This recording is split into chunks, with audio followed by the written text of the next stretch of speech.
देखो एक टॉपिक और बताता हूँ जो मॉड्यूल में ही दिया हुआ है। ऑर्बिटल्स के बारे में यहाँ पे सीखना है क्योंकि नेक्स्ट चैप्टर जो बॉन्डिंग और पीरियोडिक है उसमें इसका बहुत यूज है। कॉन्फ़िगरेशन से पहले देखो यहाँ पे क्या लिखा है दो पेज में, पेज नंबर 65 निकालो।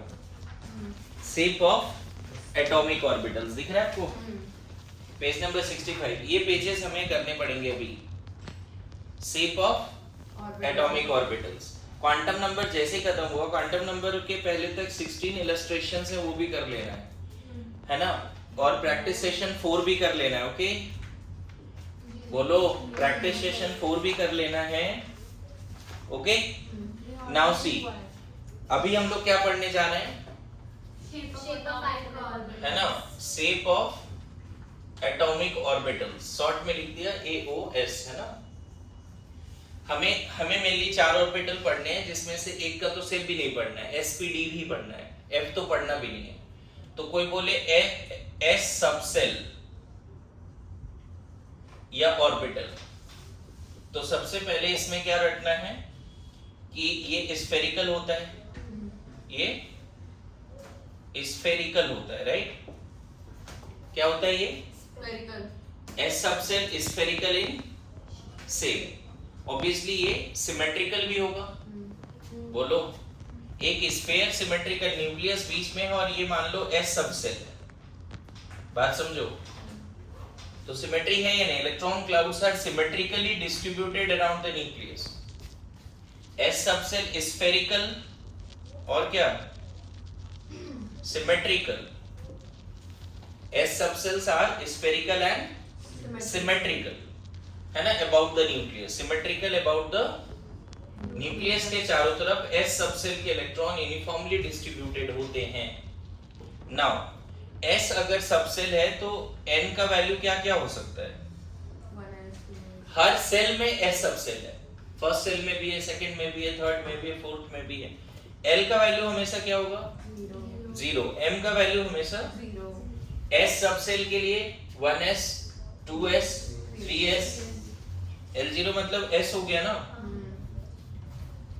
1s 2s 3s 4s 5s।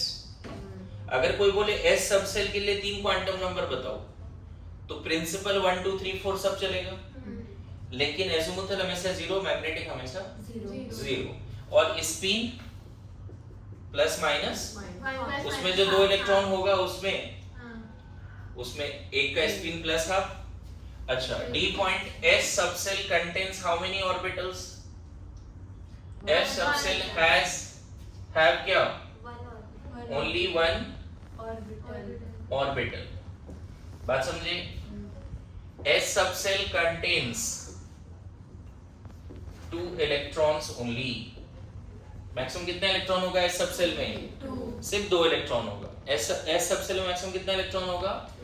अब देखो थोड़ा सा, कोई बोले 1s 2s 3s 4s में अंतर क्या है, तो यहाँ पे डायग्राम बनाओ। 1s न्यूक्लियस के चारों तरफ ये वाला पार्ट है, बस 1s ये डायग्राम है। 2s में ये तो रहेगा ही, इतना पार्ट तो रहेगा ही 2s में जो यहाँ पे है, थोड़ा गैप देके एक और पार्ट रहेगा, यहाँ भी इलेक्ट्रॉन है। 2s का कोई डायग्राम बोले तो 1s तो है ही जो है, और पता है ये जो व्हाइट सर्कल है ये है नोड, इसका नाम है रेडियल नोड। क्या नाम है इसका, मतलब देखो जब न्यूक्लियस से चलना शुरू करोगे तो यहाँ पे इलेक्ट्रॉन मिलेगा, फिर आगे बढ़ोगे तो इलेक्ट्रॉन नहीं मिलेगा, फिर आगे बढ़ोगे तो इलेक्ट्रॉन मिलेगा, और इंफिनिटी पे नहीं है। ये जो ब्लैक क्लाउड है वो इलेक्ट्रॉन है, और व्हाइट मतलब इलेक्ट्रॉन नहीं है। मेरी बात समझ रहे हो, बोलो। कोई बोले 1s में इलेक्ट्रॉन कहाँ है, तो बोलना न्यूक्लियस और इंफिनिटी पे नहीं है, और यहाँ पे है, जस्ट न्यूक्लियस के बाहर है। 1s का इलेक्ट्रॉन कहाँ है, जस्ट न्यूक्लियस के बाहर। क्या 1s में रेडियल नोड है, नहीं। रेडियल नोड का दूसरा नाम क्या है, नोड का मतलब होता है region of space around the nucleus where probability of finding the electron is minimum. जैसे orbital is the region of space around the nucleus where probability of finding the electron is maximum। Orbital जहां पे electron मिलने की chances maximum, node जहां electron मिलने की chances minimum. Radial node, इसका नाम नोडल सरफेस भी है। क्या नाम है? Nodal surface. और इसी को हम लोग स्फेरिकल नोड भी बोलते हैं,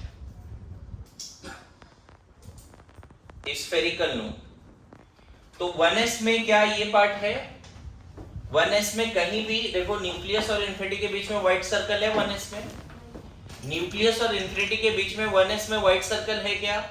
नहीं है। तो 1s में जो रेडियल नोड है या इस नोडल सरफेस है या स्फेरिकल नोड है वो कितना है? 0। 1s में 2s में कितना रेडियल नोड है? न्यूक्लियस और इन्फिनिटी के बीच में एक ही व्हाइट सर्कल है ना। हाँ। तो इसमें रेडियल नोड, इस नोडल सरफेस या स्फेरिकल नोड कितना है?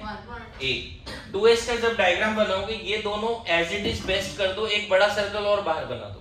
हाँ। है ना? ये तो एज इट इज होगा ये वाला पार्ट, फिर थोड़ा गैप देके ये भी होगा, फिर थोड़ा गैप देके यहाँ पे होगा। तो 2s का इलेक्ट्रॉन 3s का इलेक्ट्रॉन कहाँ पे है? न्यूक्लियस के जस्ट बाहर, या फिर ये थोड़ा गैप देके ये वाला ब्लैक वाले पार्ट में, या थोड़ा गैप देके ये वाला पार्ट में। तो 3s में रेडियल नोड कितने हैं या नोडल सरफेस कितने हैं या स्फेरिकल नोड कितने हैं? 2। बोलो 4s का कैसा डायग्राम होगा? और नहीं लग रहा है, शेप बढ़ता जा रहा है बस। हाँ। इसीलिए बोल रहा हूँ। 1 मतलब फर्स्ट सेल का सब सेल छोटा, सेकेंड सेल का थोड़ा बड़ा हो गया, थर्ड सेल में और थोड़ा बड़ा, फोर्थ सेल में और थोड़ा बड़ा। क्या समझ में आ रहा है? हाँ। बोलो। यहाँ पे ज्यादा दिमाग नहीं लगाना है। अगर आपको बोले नोडल सरफेस क्या है, रेडियल नोड क्या है, स्फेरिकल नोड क्या है, तो बस ऐसे एक डेफिनेशन लिख देना, it is the region of space around the nucleus where probability of finding electron is 0 या मिनिमम। एंड ये जो रेडियल नोड है बच्चे, radial node, nodal surface, spherical node, इसका फॉर्मूला n-l-1 होता है। ये फॉर्मूला से भी रट सकते हैं। बताओ 1s के लिए, 1s के लिए n का वैल्यू कितना है बच्चे? 1, l का वैल्यू 0 है। हाँ। अब बताओ यहाँ पे 1 रखो, यहाँ 0 रखो, यहाँ 1 रखो, क्या हो गया? 0 आया। फॉर्मूला से डायरेक्ट निकालो। एक तो डायग्राम देख के बता रहे हैं हम लोग, यहाँ से 2 व्हाइट, यहाँ एक भी व्हाइट सर्कल नहीं है, यहाँ पे 2 व्हाइट, एक व्हाइट सर्कल है, यहाँ 2 व्हाइट सर्कल है, तो फॉर्मूला देख के बता रहे हैं। बोलो। हाँ। दूसरा इधर इधर सब लोग, दूसरा यहाँ पे क्या मजेदार बात है, ये फॉर्मूला लगा दो। 1s के लिए बताओ l का वैल्यू कितना? 1s के लिए n का वैल्यू n1 है और n 0 है, तो 1 - 0 - 1 कितना आ गया? 0। अच्छा 2s के लिए बताओ, n का वैल्यू 2, l का वैल्यू तो 0 ही होगा। 2 - 0 - 1 कितना? 1 आया। देखो 1 यहाँ लिखा भी है। बोलो 3s के लिए n का वैल्यू 0। बाद में ही सीखेंगे, इस इंटेंशन के साथ मत बैठो। यहाँ पे क्रॉस क्वेश्चन करो। n का वैल्यू 3 और s सबसेल के लिए तो में से 0 होता है। इस फॉर्मूले में लगाओ 3 - 0 - 1 कितना है? 2 है। देखो 2 लिखा है। कोई बोले 4s के लिए क्या डायग्राम बनाना है? डायग्राम तो बना लेंगे हम लोग, लेकिन इसके लिए रेडियल नोड कितना लिख देंगे? 4 - 0 - 1 कितना? 3। इवन किसी भी सबसेल का रेडियल नोड आज के बाद पूछेगा तो ये डायग्राम के हिसाब से करना है। तो आपको एस सबसेल के बारे में इतनी बातें याद रखनी है। क्या होता है? स्फेरिकल होता है। एक बार ना यहाँ से यहाँ तक पार्ट पढ़ो, ये वाला एस सबसेल केस 1 है ना, ये वाला पूरा पार्ट पढ़िए। इसमें कुछ लगता है समझने वाला पार्ट है तो लिखिए जल्दी से, क्विक।